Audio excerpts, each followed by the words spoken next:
اعوذ باللہ من الشیطان الرجیم بسم اللہ الرحمن الرحیم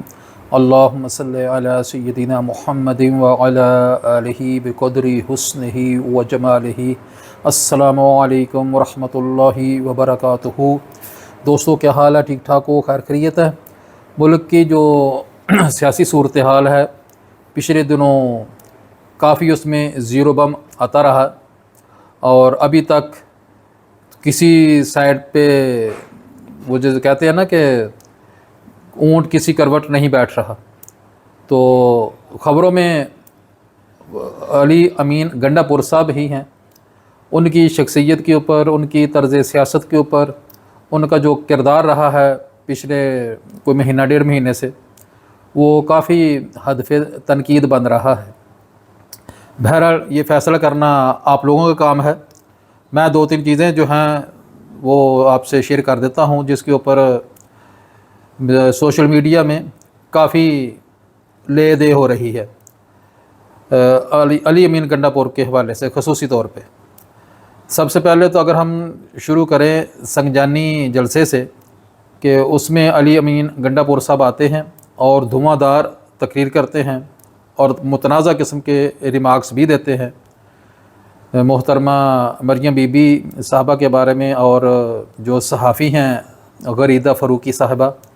ان کے بارے میں وہ جو ان کو نہیں دینے چاہیے تھے ریمارکس اس طرح کے۔ خیر انہوں نے بعد میں اس کے اوپر پی ٹی آئی نے لا تلقی کا بھی اظہار کیا، معذرت کا بھی اظہار کیا، اور علی امین گنڈا پور صاحب نے بھی دبے الفاظ میں اس کے اوپر معذرت کر لی۔ تو ایک تو اس کے اوپر وہ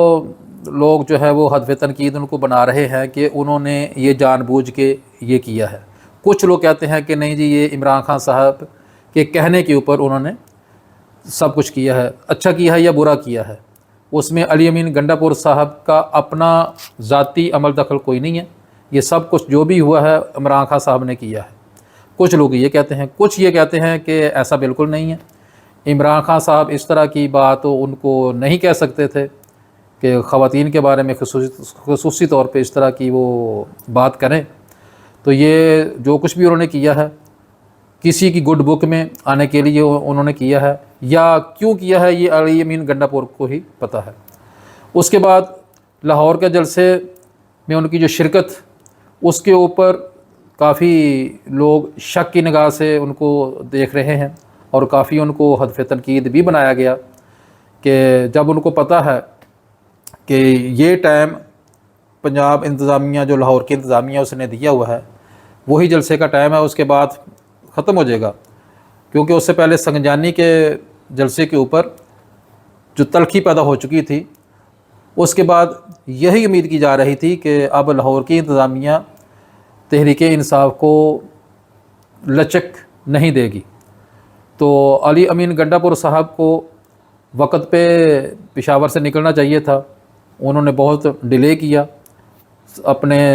جو کانوائے تھا ان کا، اس کی جو رفتار تھی اس کو انہوں نے باقاعدہ طور پہ مینج نہیں کیا، جس کی وجہ سے وہ جان بوجھ کر لیٹ ہوئے ہیں۔ یہ ایک بیانیہ جو ہے وہ بنایا گیا۔ اب اصل حقیقت تو علی امین گنڈا پور صاحب کو ہی پتہ ہے۔ البتہ اس بات کے اوپر آ کے عمران خان صاحب کو جو رپورٹیں کی گئی ہیں وہ علی امین گنڈا پور صاحب کے خلاف ہی کی گئی ہیں کہ انہوں نے جان بوجھ کے جلسے میں شرکت نہیں کی۔ اور دوسرا یہ کہ کالا شاہ کاکو انٹرچینج کے اوپر انہوں نے جو بٹ مار کے ٹرکوں کے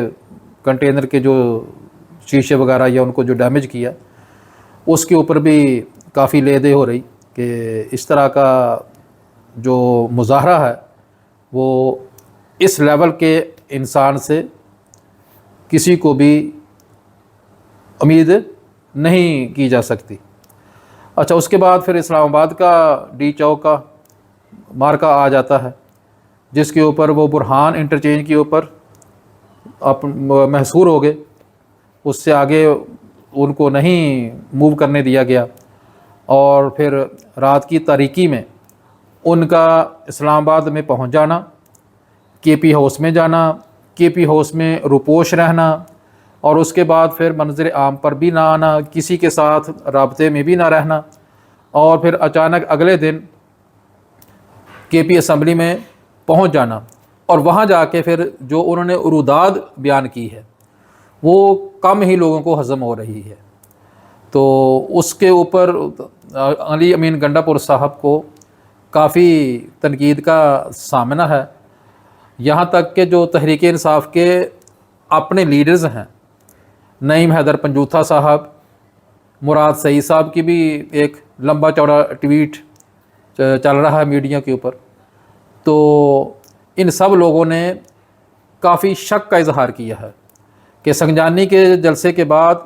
جو تقریر کی تھی تو 8 گھنٹے علی امین گنڈا پور صاحب کا کوئی رابطہ نہیں تھا کسی کے ساتھ، اور اب یہ جو برہان انٹرچینج سے وہ غائب ہوئے ہیں، اور اس کے بعد جو تقریباً کو 24 گھنٹے وہ بالکل رپوش رہے ہیں، کسی کے ساتھ رابطہ نہیں ہے، موبائل بند ہے، ایون کہ سیٹلائٹ فون بند ہے۔ تو لوگوں کو اس کے اوپر کافی شک ہے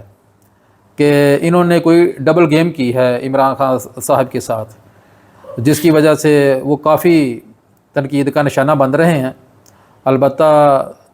ان کو ابھی شاید موقع نہیں مل رہا اپنی پوزیشن واضح کرنے کا، جہاں تک انہوں نے پوزیشن واضح کرنے کی کوشش کی ہے وہ عام انسان کو بھی شاید ہضم نہ ہو۔ تو یہ تھوڑی سی صورتحال ہے موجودہ